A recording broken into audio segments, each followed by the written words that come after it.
Hey viewer, come here, come here. Come on, sit down, sit next to old Tia Hexi. I'm gonna tell you about the good old days of gaming. I can already hear it running through your head.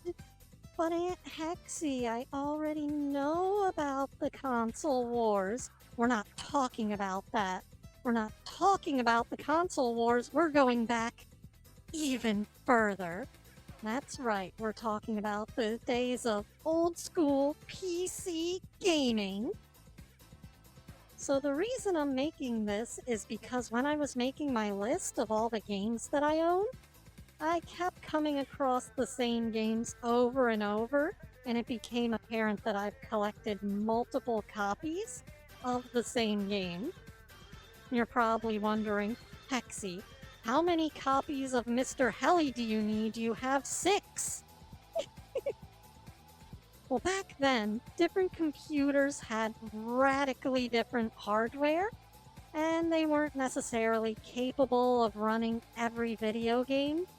So a lot of concessions had to be made to get games running on certain computers, whether that be completely recoding them from the ground up, or just replacing the sprites entirely.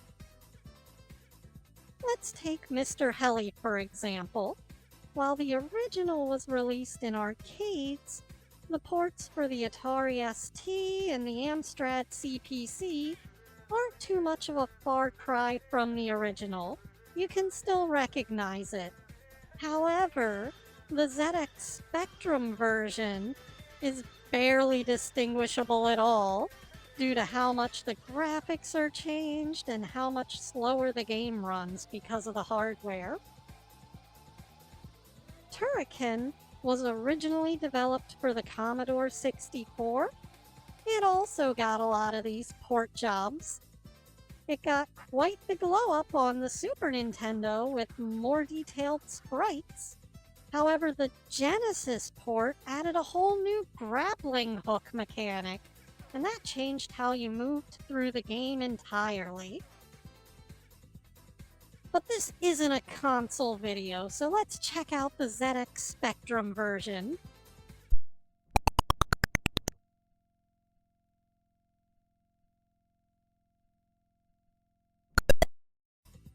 Yikes. Well, you can't exactly expect a Commodore 64 game to run on the ZX Spectrum, but the game suffers greatly from being on such underpowered hardware and having its sprites crushed down so much. However, the Game Boy port probably takes the cake for being the most underpowered hardware to run Turrican.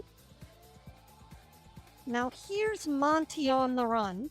You might not recognize the name, but I guarantee you've heard the theme song somewhere.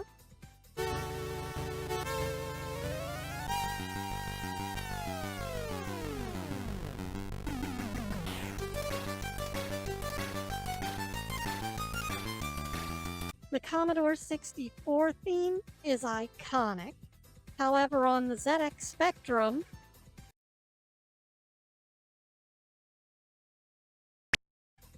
there's no music, and the game looks much simpler.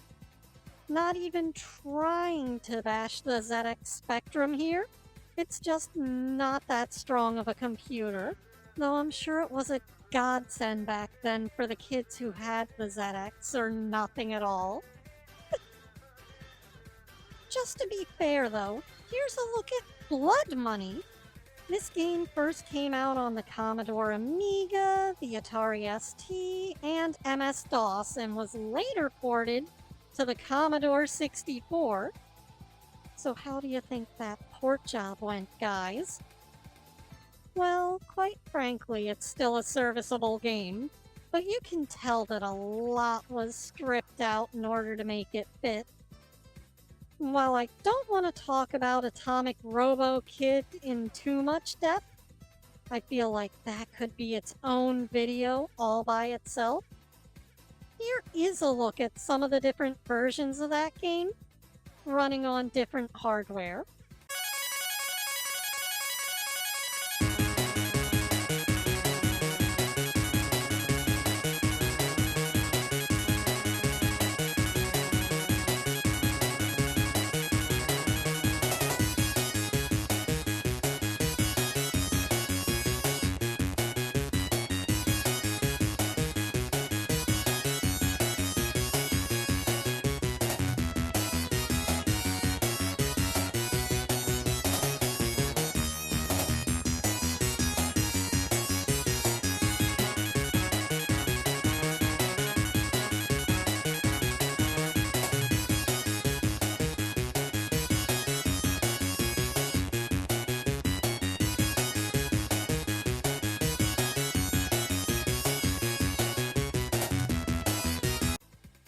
While the game Cybernoid was originally developed for the ZX Spectrum, the Commodore 64 version of that game completely reworked the soundtrack, which benefited the game greatly.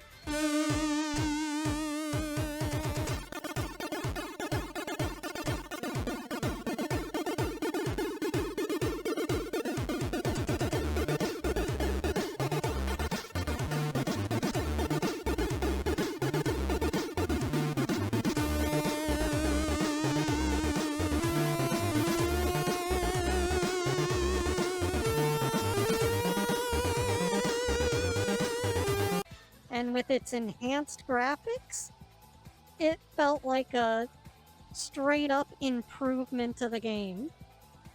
Meanwhile, the Amiga and Atari ST versions added even more complex graphics, but the game lacked any music whatsoever and completely killed the mood. And that's why the Commodore 64 version of Cybernoid 1 and 2 are probably the best versions. On the other hand, Nebulous benefited greatly from having a simplistic art style from the get-go, and it ported well to all sorts of platforms, including the ZX Spectrum and the Game Boy. However, it's obvious that the Amiga and surprisingly the NES won out in the graphics department. I say surprisingly because the MS-DOS and CPC version didn't fare quite so well, but you can still tell it's the same game no matter which version you play. Anyways, guys, I hope that clears up why I own so many different copies of the same old games.